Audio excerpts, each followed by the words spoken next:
So then, let me connect this with the problem of birth and death, which puzzles people enormously, of course.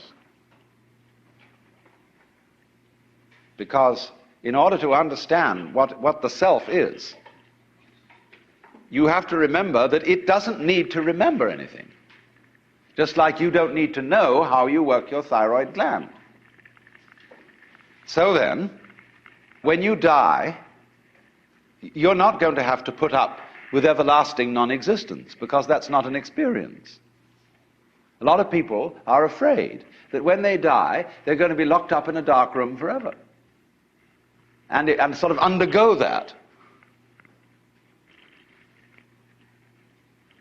But one of the most interesting things in the world, this is a yoga, this is a way of realization.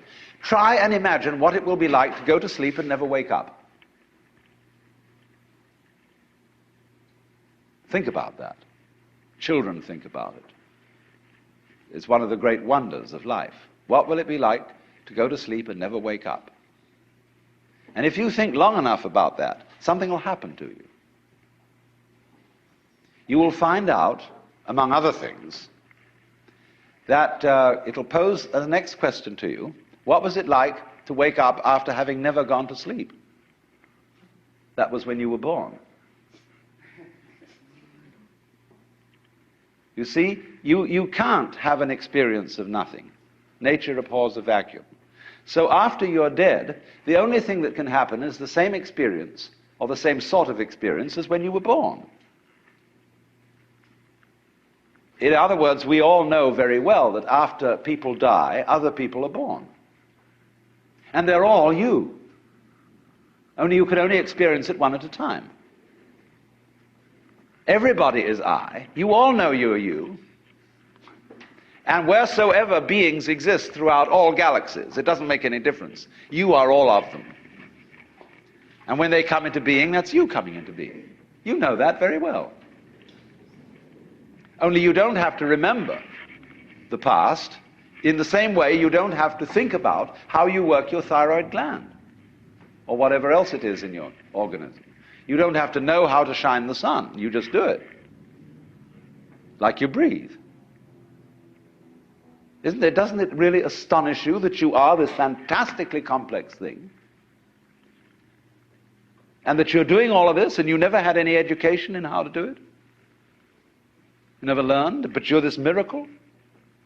Well, the point is that from a strictly physical, scientific standpoint, this organism is a continuous energy with everything else that's going on.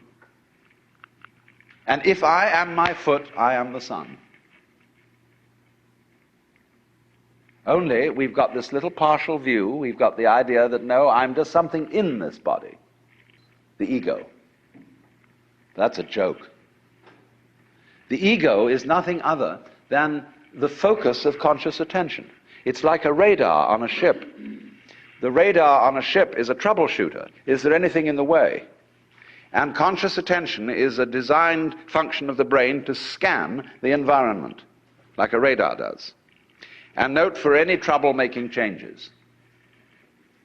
But if you identify yourself with your troubleshooter, then naturally you define yourself as being in a perpetual state of anxiety.